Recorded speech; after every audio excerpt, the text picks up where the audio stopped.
Thank you for joining this session. This webinar is entitled Not Enough Hours in the Day, Time-Saving Tips for Using ActivInspire.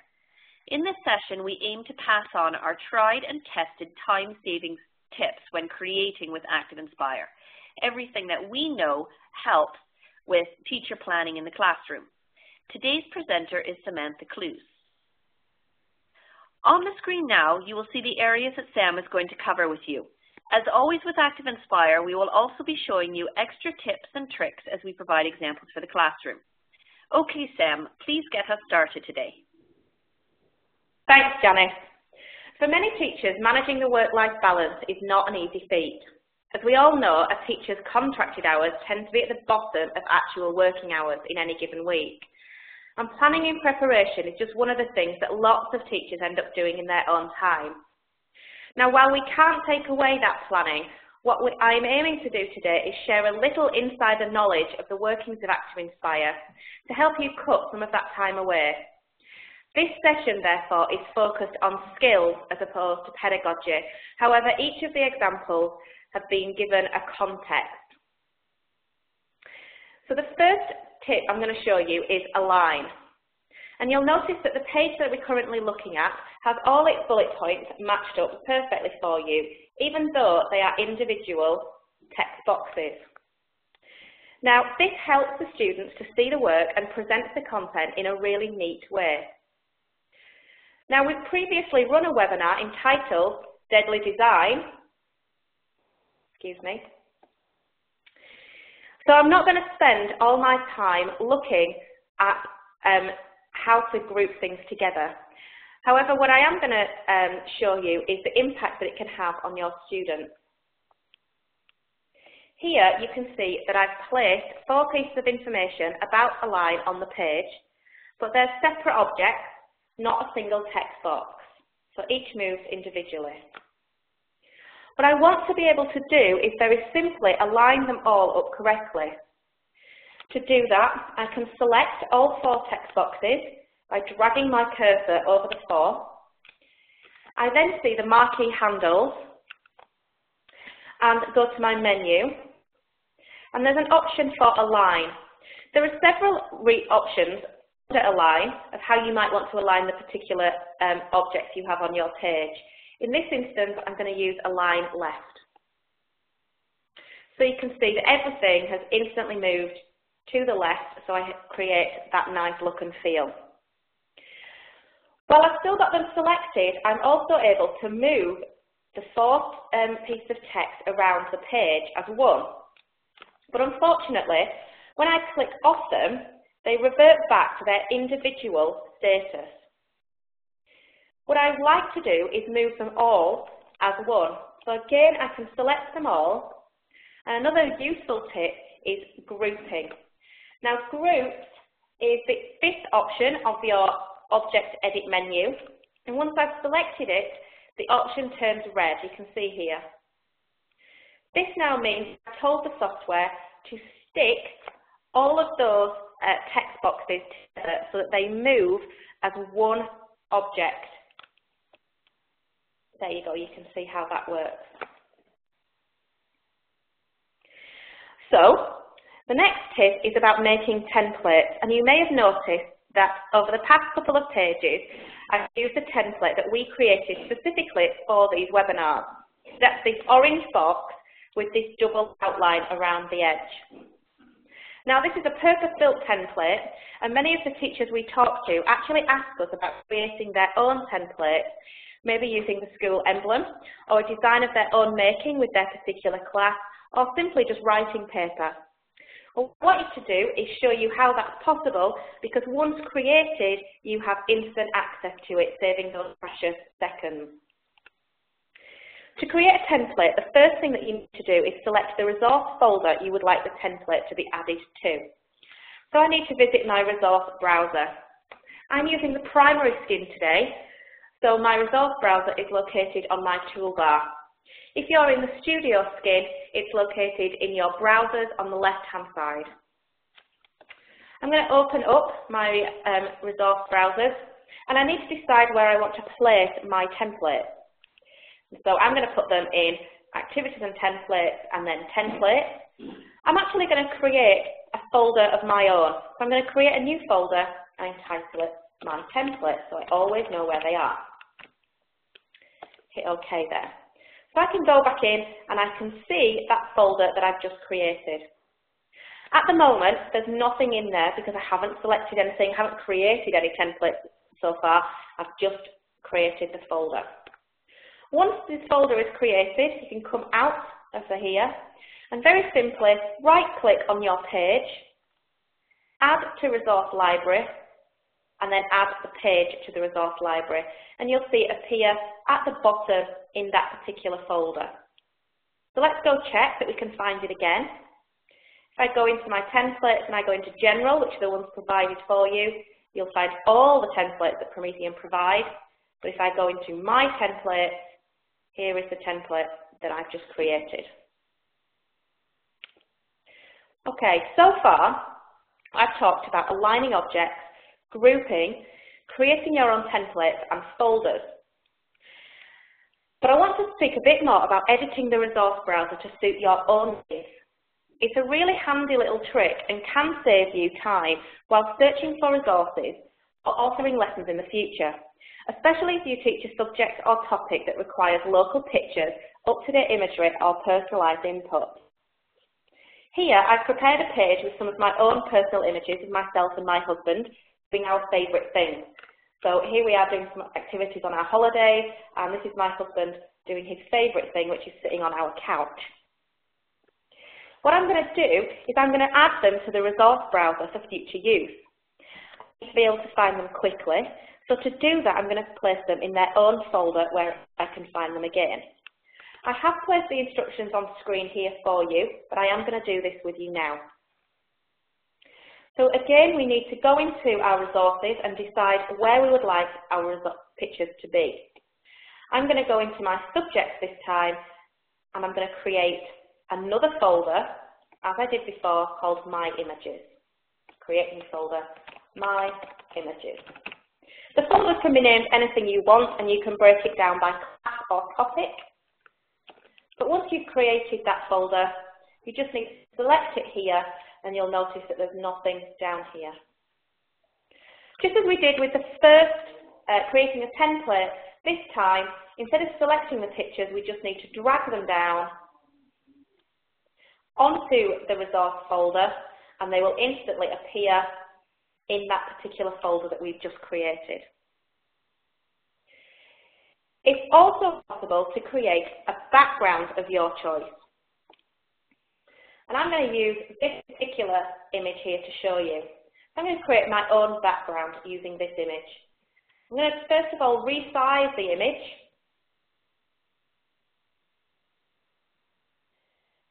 I'm then going to move it to the background layer by reordering. Oops, I have to go into my property browsers to do that. There we are.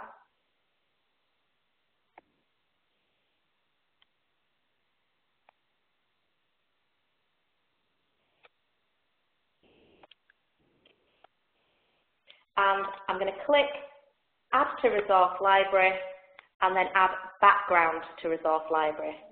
It will appear in the same box down here, but it's now set as a background.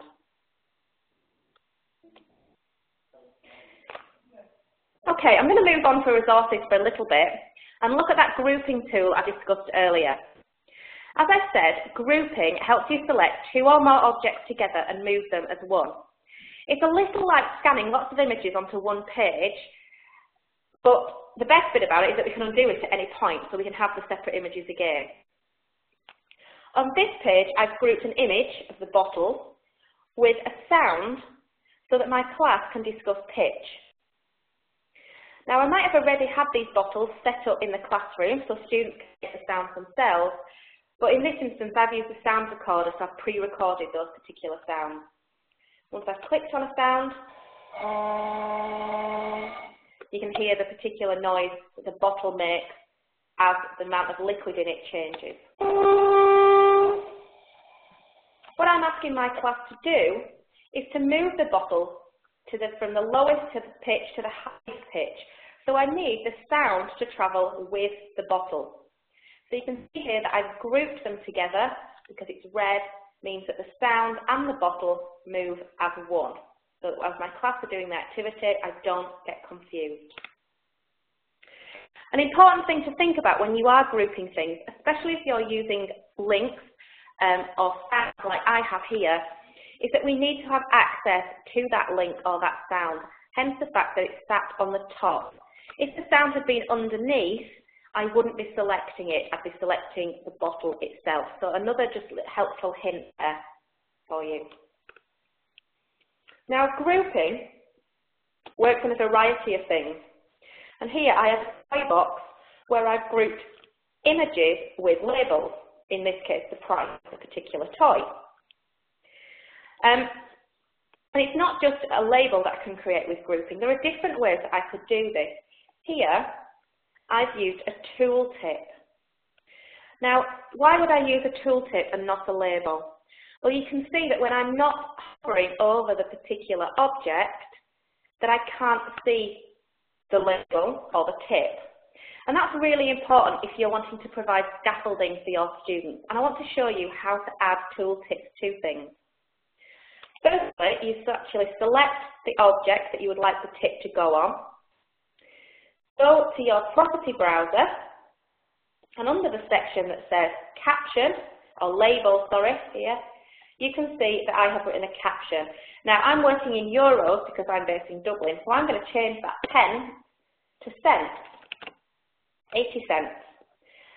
And I then need to tell the software that I would like the behaviour to be a tooltip. Once I've done that, by hovering over, it will tell me the price, but when I'm not there, it doesn't. So different ways to add labels dependent on your class. Now, believe it or not, that actually isn't the tip that I wanted to show you about on this page, but it's just a nice segue. What I want to show you on this page is the drag a copy tool. Drag a copy is a duplication tool that allows you to have as many copies of a particular object, shape, or text, and you can be set on multiple things. This page, for example, is all about counting in the real world. So we're adding up money, and I'm asking my students, or want my students to understand, that there are multiple ways to make 399 euros. So I can drag my €1 out, and I can drag my 2, and I can continue to do this as many times as I choose, because the drag a copy gives me an exact duplicate. Now, I don't have the time, or in fact, I definitely don't have the patience to place what could potentially be 399-cent coins, all nicely aligned on my page to make 399 here for my teddy. It's a waste of time. But by using the drag a copy functionality, I could theoretically get 399-cent coins. Let me just show you how to set it. Here you can see that my 10 isn't set as a drag a copy. So the first thing I need to do is select it. I go to my menu and I'm selecting the bottom option, which is drag a copy. Once selected, you can see the little plus, the little yellow plus symbol there, tells me that I can get duplicates. So here we go, I can get as many as I want. Now the benefit of that is that obviously I get all these duplicates, but I can't actually interact with these coins at the bottom. As the teacher, it is obviously possible for you to do this. If you go into design mode, I can now manipulate these coins, move them around, and I'm not duplicating them. But once I've come back out, I can have as many copies as I want. It's also possible, because I'm adding time-saving tips for you today, to add drag a copy to multiple things at the same time. By selecting all these coins that I've created, I'm going to select them all, you'll see those marquee handles again, menu, and then drag a copy, and in fact all of them will be set with drag a copy in one simple step. So by multi-selecting objects, I can change the property of all the objects that I was selected in one go. In fact, it is possible to do different, to change the properties of different things, not just drag a copy. I can lock them all, I can move them between layers, I can make them translucent. In this particular example, I've already set drag a copy to each of my hair colour types, and I want my students to be able to come up and pull the type of hair colour they have into the graph. But what I don't want to happen is I don't want someone to be able to pull this up and to move it into the wrong column. So I need to change the properties of all the hair types so that they are just allowed to move vertically. Again, it's the same process. I select it all, and this time I'm going to use my property browser. Now remember, there's lots of different information in here, and you can change the properties of them using this. So I could decide to make them all translucent, as I said before. I could change the layer that they appear on. What I'm going to do is go to my restrictors, right down here, and I'm going to say that they can't move freely, they can only move vertically. So that means that I can no longer, I can pull my hair up, but I can't, oops, I'm dropping it, I can't move it into the next column, it will only go here. So a nice, easy way to multi-select objects to make sure that students interact with the page the way that you had planned. Now, another really big thing that used to annoy me when I was teaching is trying to open everything I was going to use during the day at the beginning. The worksheets, the web links, the videos, the flip charts, anything that I was going to use had to be opened up. And it could take me at least 15 minutes to get everything set up before I even started teaching. Now this lesson on refraction, I need to use a worksheet and a website and a video all in the same lesson. So rather than opening up each of the individual links, what I've done is I've put links to them into my page so that I can bring them in when it's most appropriate for me. My ultimate goal is for the students to write their own definition of what refraction is using the information that I provide. So let's have a look at the links first. Links can be inserted using the Insert tab at the top of your flip chart. And we can link to three different things: a file, a website, embedded HTML. Here I've got a link to a website and a link to a file. And I want to show you how to do both. Firstly, with a website, you very simply select the website, type in or copy in, paste in the URL that you want to link to. So I'm going to do Promethean Planet. And decide how you would like that link to appear in your page.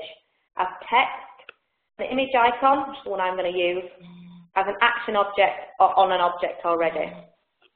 So I'm going to hit OK, and I get this extra link here.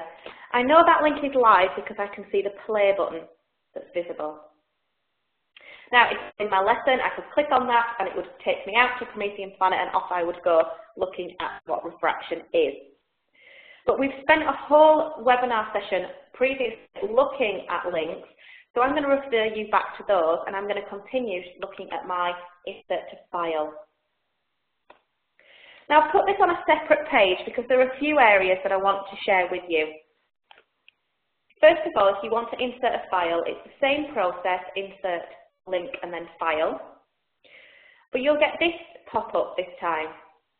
Here is the path name to the file that I'm linking to.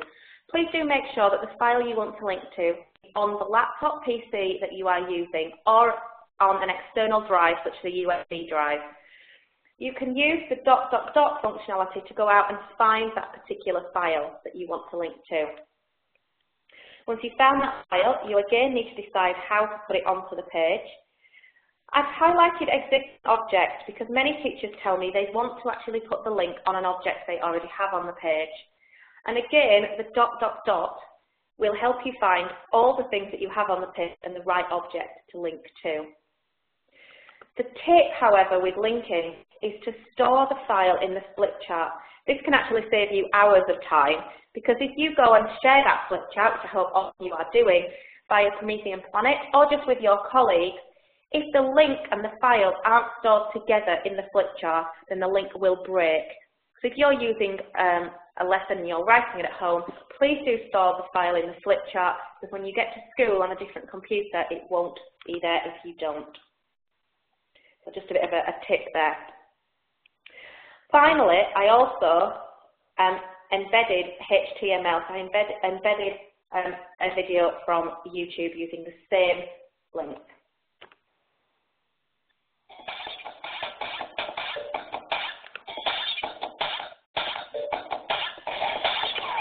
Light travels in straight lines. Okay, we're not going to actually watch all of that, but hopefully you can see how I've got everything I need in my one flip chart for my lesson. And remember, the ultimate goal of the lesson was for my students to be presented with all the information so that they could write their own definition. Now, another neat trick is to use pull-out tabs, and I have one here. So I'm going to pull out the definition here, or a definition, and we can match it to the one that my students were using. I find pull-out tabs really, really brilliant to use and save me lots of time, because I'm not having to create whole pages from scratch, but I can actually use the tabs to differentiate for my class, to bring in new pieces of information, or simply just to add an extra element to my lesson at the edge.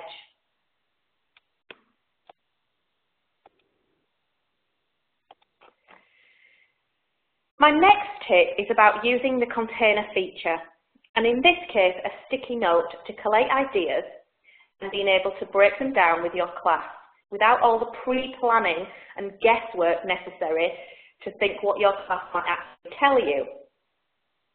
So here I have the 4 seasons, images of the 4 seasons, and a sticky note. And I'm calling it sticky because I have used the property browser to change its properties to allow it to contain anything. If I select the note here and show you, I've gone in to my properties under container, and I've said that it can contain anything. What that means is if I write on the note, and apologies I can't write with my mouse, and I come back off and move the note, my writing stays on the note. Now this isn't grouping. It's similar, but it's actually contained within there, and I can in fact take, if I can select it, that object. You saw me select it there and it's disappeared again. Object off at any given point, so I can take it off and move it around. So, sticky notes. Now what I want to do is collate all my ideas on here, and I may need a sticky note for each of my 4 pages. So I can select my note. Remember, I've already set my properties to this. And using the duplication tool on your Object Edit menu, I can have 2 notes. So again, I can use my pen, I can write my notes that are on here, and they will all stay with the page. Now, once my class has collated all their ideas, it's important to follow those ideas through, and not to move on to pages that either I've pre-planned or that I've guessed what they might say. I want to make this lesson really personal to them. So what I'm going to do is I'm going to go to my page browser, and I'm just going to insert an additional page after this one, so I can see it here. And all I'm going to do is I'm going to drag down, I'll go with winter, because that's the season that we're in now, right? And I'm going to drag the image of winter onto that blank page. You see how it's appeared down here? I didn't copy or paste. I'm also going to drag the ideas my class have generated straight onto that page. I can take these ideas off the page and use them as my writing frame. So I've used my class's ideas, the imagery, the notepad, but I didn't have to do that planning and preparation beforehand because I didn't know what they were going to say. In addition to that, obviously this is an activity with the 4 different seasons. I can actually duplicate pages as well. So using the menu here, I can duplicate that page and I'll get an exact copy. Obviously we didn't want winter twice, but it may be that I wanted different pages to do summer, spring and autumn as well. Okay, that's a lot of things that we've covered today. But my ultimate time-saving tip for you is to utilise Promethean Planet. We've lots of pre-made resources for you, so why reinvent the wheel when you can borrow all the parts already? I'm going to go back to my link here that I put in, and I'm going to open up Promethean Planet. Please remember that it's not just lessons that we have stored. We have lots of different types of activities, including resource packs. I'm going to do a quick search for those pull tabs that you saw me use, because there is a pre-made resource on pull tabs that you can download and try in your own classroom. If you're looking for a resource pack, then you're looking for this symbol here.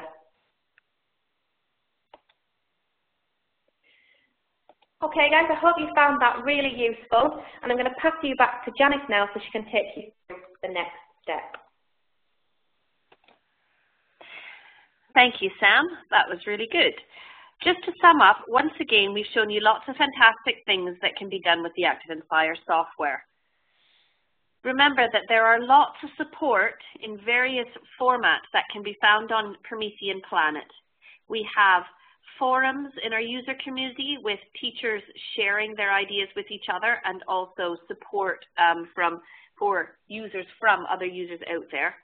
We have the resources that you can download, and as Sam said, they're just not in flip chart format. We also have resources in a variety of other formats that are available as well.